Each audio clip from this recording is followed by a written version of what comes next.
In this episode of Topper's Talk, today we have among us Miss Rishika Singh, a topper of UPPCS 2022 with the 80th rank, and currently she is holding the position of DSP in Muzaffarnagar. And we would like to welcome you, ma'am. A very warm welcome to Ignis IAS. Thank you, sir. And I'm just really honored to be having this conversation with your esteemed self, sir. Ma'am, first of all हम जानना चाहेंगे कि जब result आता है, जब आपको पता लगता है कि आपका सिलेक्शन हो गया है और आपकी मेहनत रंग लाई है, उस समय की फीलिंग क्या होती है? हम चाहेंगे कि आप स्टूडेंट से अपनी वो फीलिंग शेयर करें। सर मोस्टली जब हम कोई भी जर्नी स्टार्ट करते हैं तो अल्टीमेटली उसका एक एंड गोल होता है जो हमारे दिमाग में होता है, और जब वो हम अचीव कर लेते हैं तो एक सेटिस्फैक्शन की फीलिंग होती है।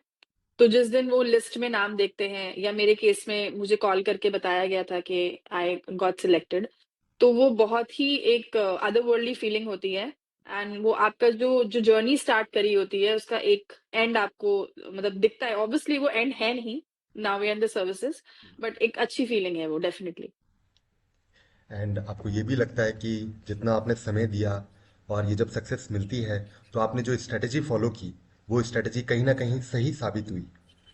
जी सर, जी सर। स्ट्रैटेजी फॉलो करी और कंसिस्टेंट रहे प्रिपरेशन में। आई थिंक यही एक की हम एस्पेक्ट लेके जाते हैं इस पूरी जर्नी से अल्टीमेटली एंड में। जब आप रेट्रोस्पेक्टिव में वो चीज़ सोचते हो, तो ये जो हाइलाइट्स हैं ये आपको समझ में आते हैं। जी।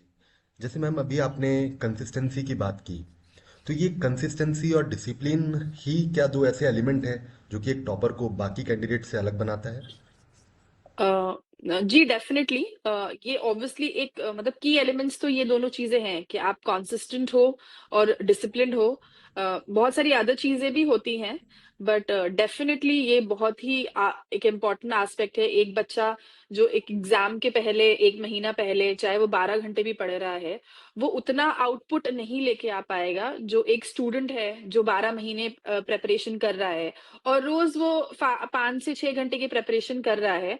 तो उसका आउटपुट जो 12 महीने का होगा कंपेयर टू एक स्टूडेंट जिसका 1 महीने का आउटपुट 12 घंटे का होगा, उसमें बहुत डिफरेंस है। मैम, इसी से अब हम आगे आपसे आपकी स्पेसिफिक स्ट्रेटजी पे बात करना चाहेंगे कि जी प्रीलिम्स सर। को लेकर आपकी स्ट्रेटजी क्या रही, क्योंकि ज़्यादातर ये देखने में आता है कि student they are very fearful of particularly state PCS. तो हुँ। स्टेट पीसीएस, यूपी पीसीएस को लेकर आपकी प्रीलिम्स को लेकर क्या स्ट्रेटजी रही? यस सर, आपने ये बहुत सही डिफरेंस हाइलाइट किया कि स्टेट पीसीएस का जो प्रीलिम्स होता है वो हमारी यूपीएससी के प्रीलिम्स से बहुत डिफर करता है, क्योंकि यूपीएससी थोड़ा-सा आपका हम एप्लीकेशन एस्पेक्ट में चले जाते हैं, जब उसके प्रीलिम्स की भी हम बात करते हैं। बट जो स्टेट पीसीएस होता है वो बहुत फैक्चुअल होता है, तो उसकी प्रिपरेशन भी बहुत लूसिड होनी चाहिए। तो हमें ऐसे ही सोर्सेज़ रखने हैं जो बहुत ही लूसिड हों और जो बहुत ही प्रैक्टिकल हों और बहुत ही फैक्चुअल हो। तो इस चीज़ को हाइलाइट करते हुए आप करंट अफेयर्स तो हमें करना ही होता है अपना, वो तो हम किसी भी एग्ज़ाम के लिए करते हैं। पर करंट अफेयर्स में हम किस चीज़ पे फ़ोकस कर रहे हैं, वो बहुत मैटर कर जाता है। तो जैसे कि मैं एक यूपीएससी के लिए जब प्रिपरेशन करूँगी, तो शायद मैं नाइजीरिया के प्रेसिडेंट और व्हाटएवर प्राइम मिनिस्टर जो भी है, I will not see that name when I am preparing for UPSC. But when I am preparing for my PCS, तो मैं ये सब नाम्स को, मुझे ये जो जो भी ये नाम है इस तरह का जो फैक्चुअल इंफॉर्मेशन है, ये मुझे अपना थोड़ा माइंडसेट इसका क्लियर रखना पड़ेगा। ये चीज़ रहती है सर। ठीक है। तो मैम, इसमें जब आपने शुरुआत की प्रीलिम्स पे, तो कुछ नंबर ऑफ मंथ्स स्पेसिफिक आपने रखे कि यहाँ से मुझे अब प्रीलिम्स ओरिएंटेड माइंडसेट रखना है, या थ्रू आउट आपका prelims mains mix match approach रहा?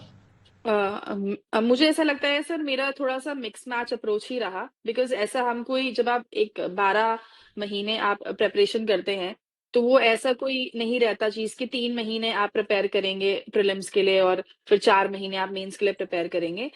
इवेंचुअली दोनों चीज़ें साथ चलती हैं, क्योंकि मेंस के लिए भी आपको करंट अफेयर्स करना है, आपको स्टैटिक करना है।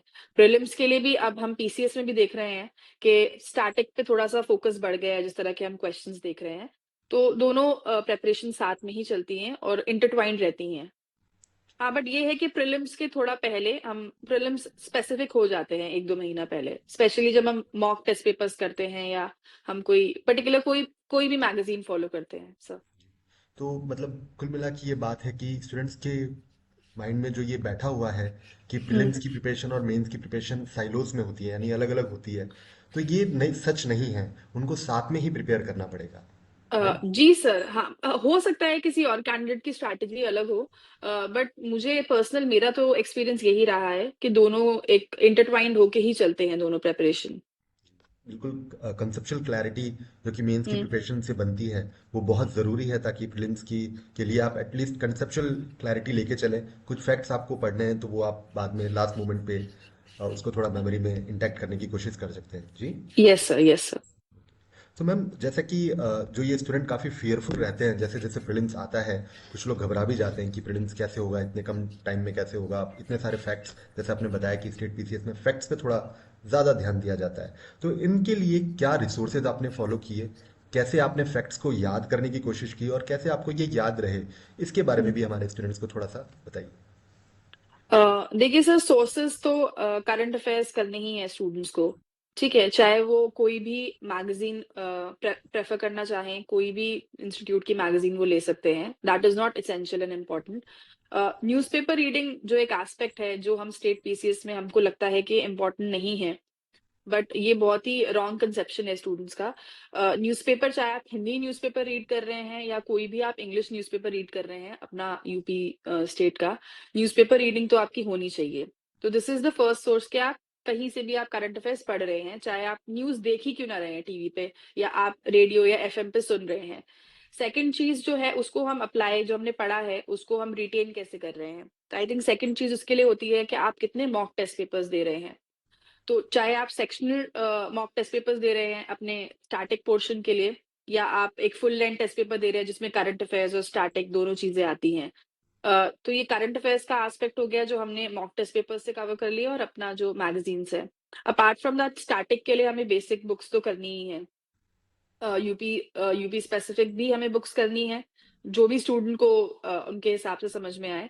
और हम यूपीएससी के लिए तो प्रेपरेशन करते ही हैं, जो हमारी बेसिक बुक्स हैं, जो भी लक्ष्मीकांत हो गया या स्पेक्ट्रम हो गया। तो आपके कंसेप्ट्स क्लियर होने चाहिए। तो ये चीजों को आप असिमिलेट करके, तो एक स्ट्रैटेजी हम फॉलो करते हैं कि आपने जो भी उसको रिटेन करा है, उसको आप कैसे प्रेजेंट करेंगे। तो अगेन उसके लिए रिवीजन इज वेरी इंपॉर्टेंट। तो आप रिवीजन मॉक टेस्ट पेपर्स के थ्रू भी कर सकते हैं, या आप पर्टिकुलरली अपने नोट्स बना सकते हैं, उससे भी आप रिवाइज कर सकते हैं। तो these two strategies I would recommend. So ma'am, जो भी कैंडिडेट तैयारी करना चाहते हैं यूपीपीसीएस नेक्स्ट एग्जामिनेशन साइकिल की, तो आप क्या सजेस्ट करेंगे, कितने मंथ्स उनको लेकर चलना चाहिए एडवांस में, कि इतने मंथ्स तो मिनिमम रिक्वायर्ड हैं ही यूपीपीसीएस प्रीलिम्स में सब वन गो में क्लियर करने के लिए? I would say 9 to, मतलब there is no specific timeline, but 9 to 10 months are very मतलब ओके है। इसका अगर प्रेपरेशन हमें कम्प्लीटली साइकिल को इसको कंप्लीट करना है, विद द एडेड फैक्ट कि आपका फाउंडेशन जो है वो एकदम क्लैरिटी होनी चाहिए, वो फाउंडेशन आपका स्ट्रांग होना चाहिए, तब ये 9 to 10 मंथ है। आपका फाउंडेशन अगर क्लियर नहीं है, अभी कंसेप्ट क्लियर नहीं है, अभी यही नहीं पता कि what is what is environment, what is geography, then it might take time. But when you are clear कि you know your basic things, के president के बारे में पता है, parliament, whatever the basic things are there present in the preparation, if you know all those, then it takes 9 to 10 months. Prelims के बाद ma'am, जो एक स्टेज है, मेंस की स्टेज, जिसमें कि स्टूडेंट्स का सिलेक्शन का ओरिएंटेशन रहता है, जो एग्जामिनेशन का जो स्टाइल है वो इस तरीके से है कि मेंस में उनका एनालिटिकल माइंडसेट टेस्ट किया जाता है। तो इसके लिए आपने, क्योंकि प्रीलिम्स में आपने बताया कि फैक्चुअल पे थोड़ा सा ज़्यादा जोर रहता है, और मेंस में ऑल टुगेदर एनालिटिकल अप्रोच हो जाना चाहिए किसी स्टूडेंट का मेंस क्लियर करने के लिए, इसको लेकर आपकी क्या स्ट्रेटजी रही, इसको लेकर आपने क्या रिसोर्सेज फॉलो किए? तो जैसे कि सर आपने कहा, थोड़ा एनालिसिस बेसिस हो जाता है mains, which is completely correct. तो जब हम प्रेपरेशन स्टार्ट करते हैं, अगेन अगर हमारे बेसिक्स या फाउंडेशन की जो नॉलेज है वो क्लियर है, तो हमें उसका एप्लीकेशन भी समझ में आने लगता है। जो मेंस में हम जब अपना आंसर राइटिंग हम प्रैक्टिस करेंगे, तो वो अल्टीमेटली वो निकल के आएगा ही। दैट इज वाई मेंस में आंसर राइटिंग पे इतना फोकस इसीलिए किया जाता है। ये हमेशा हम किसी भी टॉपर का, या मैं भी सुनती थी किसी भी कैंडिडेट का, तो एक आंसर राइटिंग का एस्पेक्ट बहुत आ जाता है कि आपको भले ही बहुत नॉलेज हो, बट उसको कंसाइज और लूसिड फॉर्म में प्रेजेंट करना है एक नंबर ऑफ मिनट्स में, कि आप सारे क्वेश्चंस भी अटेम्प्ट कर पाए। तो अगेन वो आंसर राइटिंग पे वो फोकस शिफ्ट हो जाता है। रिसोर्सेज आपके जो हैं वो नोट्स आपके लूसिड हो जाते हैं, वो बहुत ही कंसाइज हो जाते हैं। और नंबर ऑफ आंसर राइटिंग मतलब आप कितने टेस्ट फॉलो कर रहे हैं, या पर्सनली आप अपने पर्सनल टाइम में आप कितने आंसर्स लिख रहे हैं, तो वो चीज एकदम आंसर राइटिंग पे शिफ्ट हो जाती है। बुक्स आपकी वही रहती हैं जो प्रीलिम्स में आप स्टैटिक में यूज कर रहे थे, वही सारी बुक्स रहती हैं, बुक्स चेंज नहीं होती हैं। मे बी करंट अफेयर्स थोड़ा सा जो फैक्चुअल था अगेन प्रीलिम्स में वो शिफ्ट हो जाए, थोड़ा सा आपको डेप्थ में जाना पड़े करंट अफेयर्स के लिए, बट स्टैटिक बुक्स तो सेम रहती हैं मेरे हिसाब से। Yes sir. मैम जैसा कि आपने बताया कि आंसर राइटिंग बड़ा क्रूशियल रहेगा मेंस क्लियर करने के लिए किसी भी कैंडिडेट के लिए।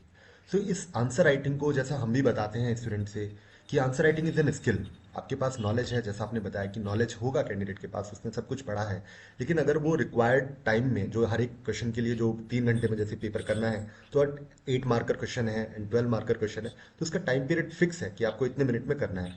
उसके लिए कुछ एक स्किल सेट की रिक्वायरमेंट है आंसर राइटिंग में। उस स्किल सेट को कैसे डेवलप किया जाए? किसी एक आंसर राइटिंग टेस्ट सीरीज को ज्वाइन करना चाहिए या खुद से करना चाहिए? कैसे इस चीज को अचीव किया जा सकता है? जैसे कि सर आपने कहा कि आंसर राइटिंग एक स्किल है, और स्किल हम लोग चाहे अनस्किल्ड भी एक लेबरर होता है, वो भी कोई वोकेशनल ट्रेनिंग करने के बाद स्किल्ड हो जाता है, जो हम देखते हैं। तो इन केस किसी के पास वो स्किल नहीं है, वो एक पर्टिकुलर उस चीज को ट्रेन करे अपने आप को, या तो वो खुद से ट्रेन करे या they can take an help of a mentor. और इस प्रेपरेशन में मैंने ये चीज नोटिस करी that me with the help of my mentor I got that skill, मैंने वो अटेन करी स्किल। उस स्किल को आप, जैसे हम किसी भी तरह से इसको अटेन कर सकते हैं, या तो आप उसको आंसर को अपने पॉइंट्स के फॉर्म में लिखिए, या आप उस आंसर को यू यूज डायग्राम्स और यू यूज ग्राफ्स, जैसे कि जो भी होता है, विच अगेन जब हम एक मल्टीपल सेट ऑफ क्वेश्चंस को प्रैक्टिस कर लेते हैं, और एग्जाम में जब हम मल्टीपल वैरायटी ऑफ चीजों को अप्रोच कर लेंगे, तो एग्जाम में कुछ भी आएगा we are ready to face that.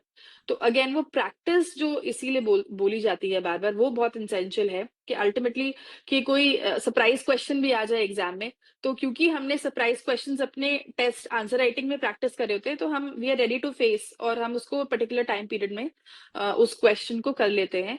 And also with the help of the teachers जो हमें पढ़ा रहे हैं, तो अगेन दैट बिकम्स एसेंशियल कि हमें हर जगह से उस चीज को सपोर्ट मिले और हेल्प मिले सर। जी ma'am, with this we would like to request you to guide our candidates. जो मेंस का जो नेचर है एग्जामिनेशन का, जो different varieties of questions are there, some are 8 markers and some are 12 markers, उसको लेकर उनका क्या अप्रोच रहना चाहिए? कैसे 8 मार्कर क्वेश्चन को कैसे अप्रोच करना है, and how they have to approach 12 marker question, and कितना कितना तरीके से, लाइक क्या क्या एक पार्ट्स उनको नेसेसरीली लिखने होंगे किसी भी आंसर में? जैसे कि सर इस एग्जाम में 8 क्वेश्चन हो गया, तो again number of word limit mentioned होती है या नहीं होती है, मुझे वर्ड लिमिट हो, मेंशन है। वर्ड लिमिट मेंशन जैसे होती है, तो हमें ट्राई करना है कि उस वर्ड लिमिट को हम एक्सटेंड ना करें, वो तो एक बेसिक सी चीज है। तो आंसर का पार्ट होता है body, sorry introduction, body and conclusion. तो अब कोई भी कैंडिडेट का अप्रोच अलग हो सकता है, कोई कैंडिडेट पैराग्राफ फॉर्म में लिख सकते हैं, कोई भी कैंडिडेट पॉइंट फॉर्म में लिख सकते हैं। तो पहले तो हमें वो स्पेसिफाई करना है किसी भी कैंडिडेट को कि उसका स्ट्रॉन्ग सूट क्या है, क्योंकि जैसे मेरे साथ वाले कुछ हैं जो सिलेक्ट हुए हैं, my colleagues and my friends, तो some of them used to follow the paragraph method. तो मैं कंफर्टेबल नहीं हूँ पैराग्राफ मेथड में, मुझे लगता है वो ज्यादा एस्पेक्ट नहीं कवर कर पाता है कम टाइम में। बट अगर कोई कैंडिडेट उसमें कंफर्टेबल है, तो उसी स्किल सेट को उसको होन करना चाहिए, ये मुझे लगता है। तो कोई अगर बता रहा है आपको टॉपर के नहीं पॉइंट्स में ही लिखिए, तो वो भी सही नहीं है। मैं पर्सनली पॉइंट फॉर्म ही फॉलो किया, और उसमें क्योंकि मुझे लगता है कम टाइम में आप बहुत वैरायटी ऑफ एस्पेक्ट आप कवर कर सकते हैं किसी भी क्वेश्चन का, political, cultural, social, environmental, historical aspect mind में, चाहे आप उसको हेडर्स में ना लिखें, बिकॉज वो बहुत ही किडिश लगता है जब हम ऐसे हेडर्स डाल देते हैं। पर आपके माइंड में वो कॉन्सेप्ट क्लियर होता है कि मुझे इसके 6-7 एस्पेक्ट से इस पर्टिकुलर क्वेश्चन को अप्रोच उसका लेना है। तो हम वही उसी को हम आंसर राइटिंग में भी शो करते हैं। देन कुछ क्वेश्चंस में जहाँ पे डायग्राम की रिक्वायरमेंट है, वहाँ पे अगेन वो क्वेश्चन को आइडेंटिफाई करना इज़ बहुत इम्पोर्टेंट है कि कहाँ पे डायग्राम रिक्वायर्ड है, कहाँ पे कोई मैप रिक्वायर्ड है, कहाँ पे कोई ग्राफ रिक्वायर्ड है। तो वो चीज़ों को आइडेंटिफाई करना स्टूडेंट को आना चाहिए। वो डिपेंड करेगा कि आपका क्वेश्चन किस स्टाइल का है। तो जब हमें अगेन विद प्रैक्टिस हमें वो चीज़ें समझ में आने लगेंगी and the student will be able to उसको एग्ज़ाम में वो कर सकेगा। मैम, जैसा कि आपने बताया कि एक अच्छे आंसर में, और जैसा कि हम रिसर्च करते हैं कि टॉपर्स को क्यों अच्छे मार्क्स मिल रहे हैं, क्यों वो टॉपर्स हैं, मेंस में उनके अच्छे मार्क्स क्यों आ रहे हैं, तो हम भी ये हमारा भी ये निष्कर्ष रहा है कि स्ट्रक्चर और प्रेजेंटेशन, उनका जो आंसर्स का स्ट्रक्चर और प्रेजेंटेशन है वो बाकी कैंडिडेट से बहुत अच्छा होता है। जैसा आपने बताया कि उसमें डायग्राम्स की ज़रूरत है, फ्लो चार्ट्स की ज़रूरत है। इसके लिए स्टूडेंट्स को कैसे प्रिपेयर करना चाहिए, और कैसे आपके मेंटर ने आपको कैसे इसमें सपोर्ट किया? देखिए sir, first my mentor used to always tell me कि आप एक रोज का जो भी आप पढ़ रहे हो, सपोजिंगली मैंने 10 पेजेस पढ़े हैं, तो what we used to do in the night के मैं with my mentor we used to discuss जो हमने पढ़ा है एंड देन जो मुझे एडवाइस मिला था फ्रॉम माय मेंटर कि आप एक उसको जो भी आपने 10 पेजेस पढ़े हैं उसको एकदम कंसाइज करके एक पेपर पे वो सारी चीजें आप प्रोड्यूस कर लो। ठीक है?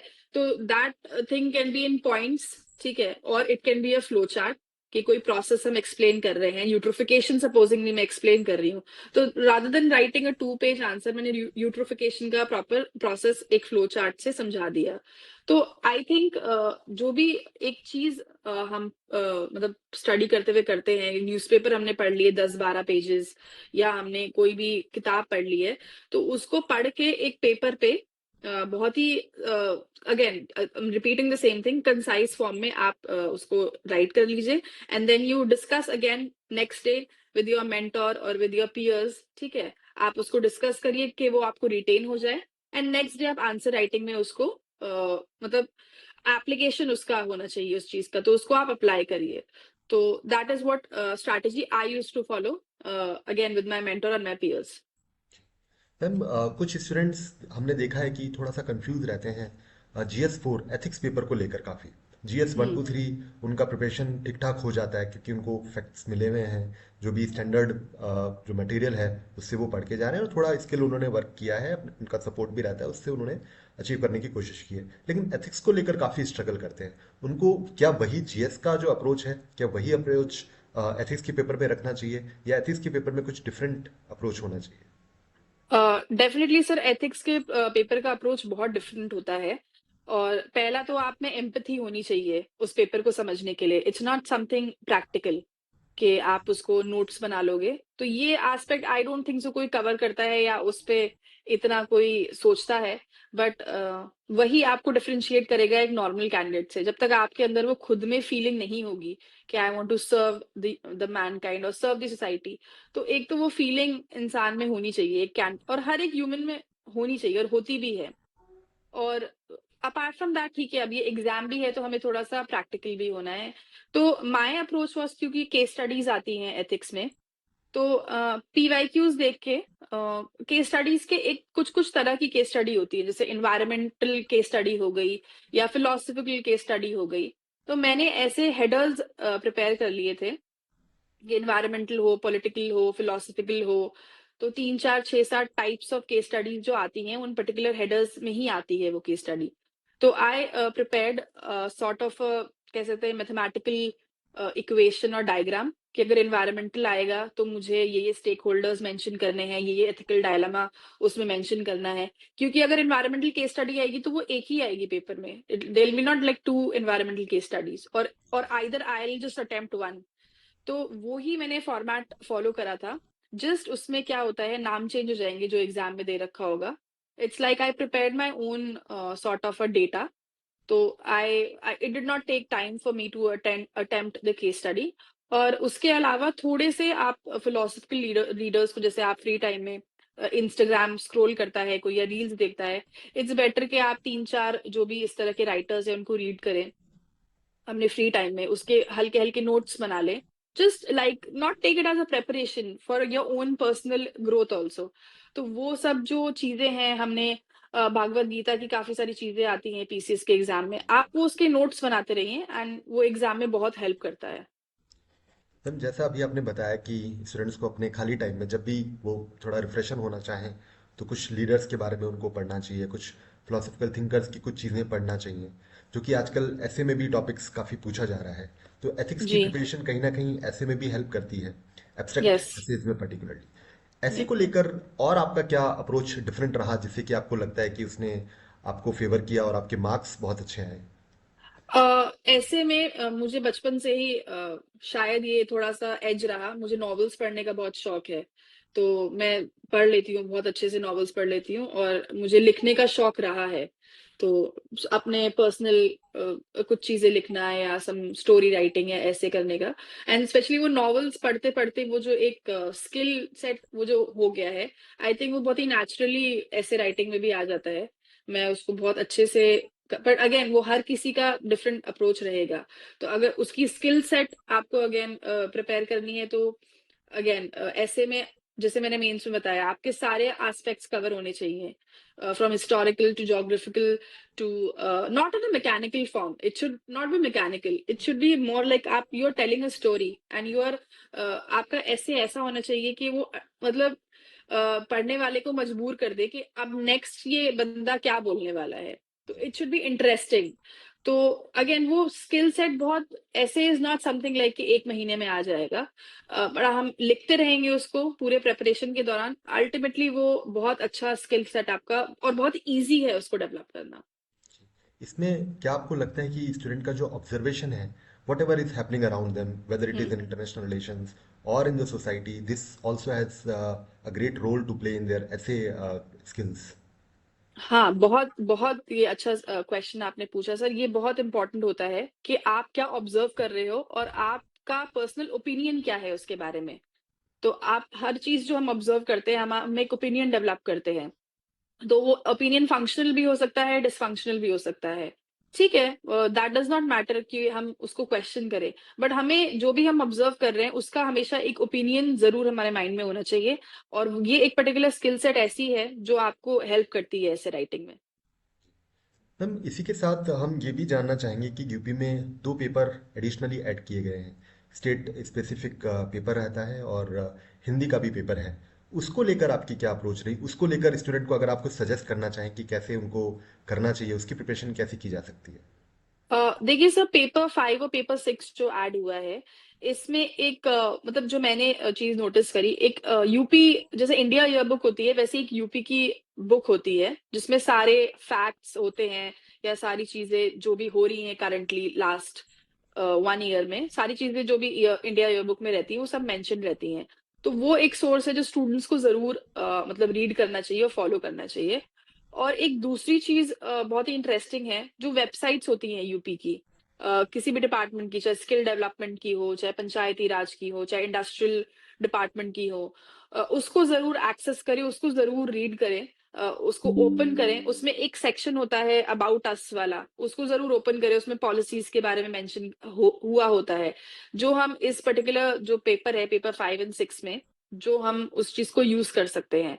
तो आई थिंक वो एक एज देगा स्टूडेंट को, rather than following any particular book या ऑब्वियसली आंसर राइटिंग तो करेंगे ही स्टूडेंट्स, बट वो आई थिंक वो एज है स्टूडेंट के लिए अगर वो वेबसाइट्स को जरूर फॉलो करें। जी। मैम आपने जैसे शुरुआत में ही बताया कि एक मेंटर का सपोर्ट होना, एक मेंटरशिप सपोर्ट होना कैंडिडेट के लिए बहुत ज़रूरी है। कैसे आपके मेंटर का जो सपोर्ट आपको मिला, वो आपकी प्रिपरेशन में कैसे उसने हेल्प किया, और बाकी कैंडिडेट्स को भी क्यों एक मेंटर का सपोर्ट लेना चाहिए अपनी प्रिपरेशन में, इसके बारे में प्लीज स्टूडेंट्स को गाइड करिए।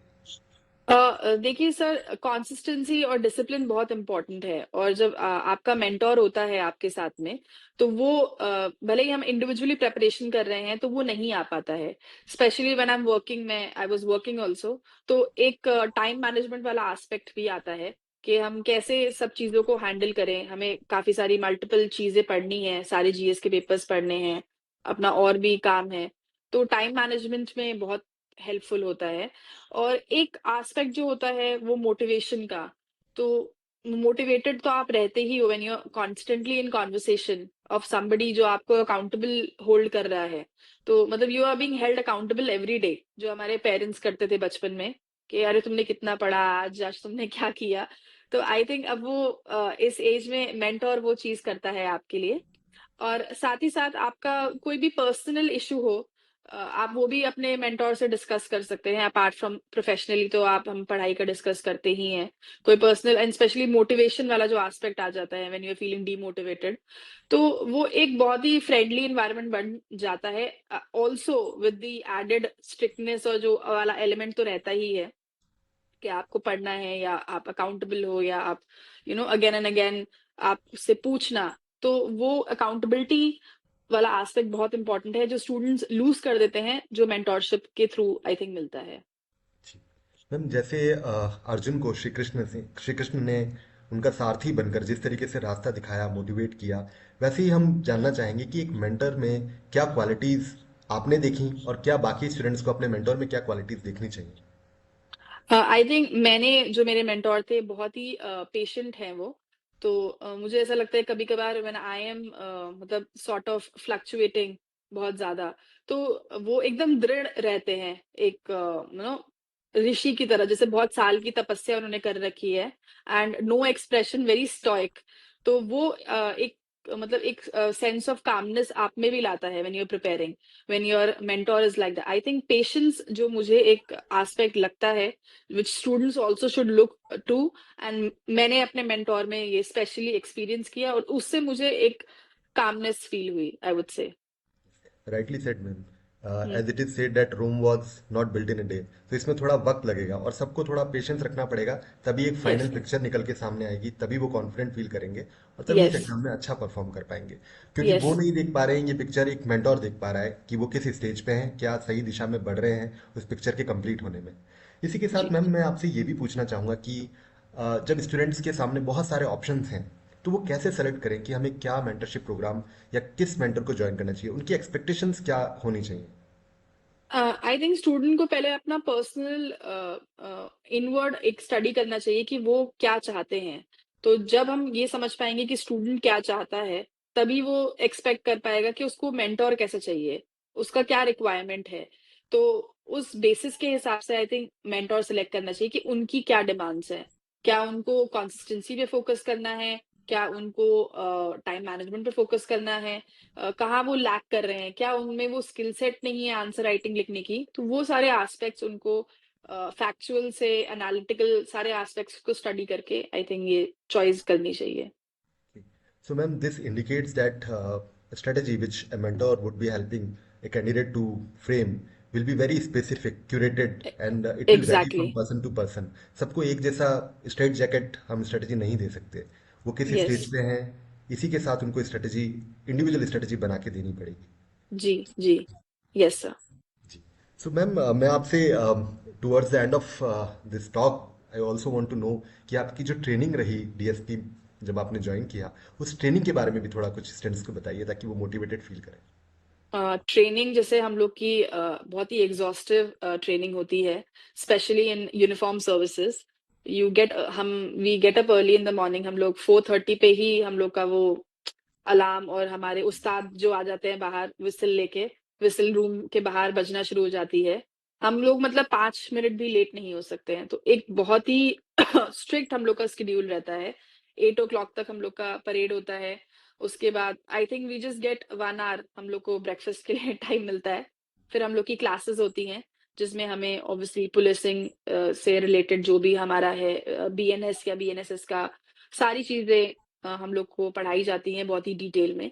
उसके बाद अगेन हम लोग को सिर्फ 1 घंटे का रेस्ट मिलता है, देन शाम को परेड प्लस गेम्स। ये तो मतलब आई थिंक बहुत ही जिसे कहते हैं स्ट्रिक्ट शेड्यूल है, जो बहुत इम्पोर्टेंट जो चाहिए भी पुलिस सर्विसेज में। और जो हम जॉब में आते हैं, जैसे हम फील्ड में हैं, तो एक डिसिप्लिन बहुत ही इम्पोर्टेंट एस्पेक्ट है यूनिफॉर्म सर्विसेज का। और रेजिमेंटेशन, तो वो आता उसी पर्टिकुलर उस टफ ट्रेनिंग से है। तो आई वुड से दिस। जी। मैम अक्सर हम ये देखते हैं कि कुछ फीमेल कैंडिडेट्स जिनको कि इंटरव्यू कॉल आता है तो वो पुलिस में जाने से थोड़ा सा घबराती हैं। उनके लिए आप कुछ अगर कहना चाहें ताकि वो ज़्यादा से ज़्यादा इसमें पार्टिसिपेट करें और आगे, क्योंकि देश को पुलिस में विमेन की भी ज़रूरत है, उनका भी कंट्रीब्यूशन बढ़ना चाहिए इन सर्विसेज में, उनके लिए भी कुछ शब्द कहिए ताकि उनको मोटिवेटेड फील हो। अ, जैसे कि मिशन शक्ति चल रहा है अभी यूपी में 5.0 हमारे माननीय मुख्यमंत्री जी चला रहे हैं। तो उसी के संदर्भ में मैं कहूँगी कि आई डोंट थिंक सो अब वो रहा है थोड़ा-सा फीमेल्स में। स्पेशली मेरे खुद के बैच में 20 से आई थिंक 22 लड़कियाँ थी एंड सबने इक्वली ही लड़कों के साथ कंधे से कंधा मिला के हम लोग ने ट्रेनिंग कंप्लीट करी। वही सेम एग्ज़ॉस्टिव चीज़ें जो लड़कों से कराई जाती थी, चाहे जंगल ट्रेनिंग हो, चाहे हम लोग का वेपन्स की क्लासेस हो, हम लोग जाते थे and we did everything and वो एक जब आप प्रिपरेशन करते हैं यूपीएससी की, वो वैसे भी हम जब इतना फेमिनाइजेशन और ये सब पढ़ते हैं, तो वो आई थिंक लाइंस ब्लर हो जाती हैं और इससे बिल्कुल भी डीमोटिवेटेड नहीं फील होना चाहिए अगर पुलिस सर्विसेज में आपका कॉल आया है, अगर कोई लड़की ऐसा सोच रही है बिकॉज़ वेयरिंग दैट स्टार्स जब आपकी वो कोचिंग वो सॉरी वो ट्रेनिंग खत्म हो जाती है, जो आप 3 सितारे जब कंधे पे आपके आते हैं, आई थिंक वो फीलिंग जब वो सोचेंगे उसके बारे में, आई थिंक वो पीछे नहीं हटेंगे। तो जस्ट वो फीलिंग को इमेजिन आप अपने नेशन को सर्व करने जा रहे हो। आप महिला हो के आप महिलाओं की हेल्प कर सकते हो इस सर्विसेज़ में आके। जो आई थिंक एक पुरुष थोड़ा-सा मे बी आजकल बहुत समझते हैं, बट एक थोड़ा-सा एक वो एस्पेक्ट आप ले आते हो एज़ अ महिला in police services. Thank you ma'am, thank you for your crucial insights. I believe इससे स्टूडेंट्स को बहुत मदद मिलेगी, एक क्लैरिटी आएगी उनको कि कैसे इस एग्ज़ाम की प्रिपरेशन करनी है और कैसे वो स्ट्रेटेजाइज कर पाएंगे better. Thank you so much ma'am. Thank you so much sir, thank you.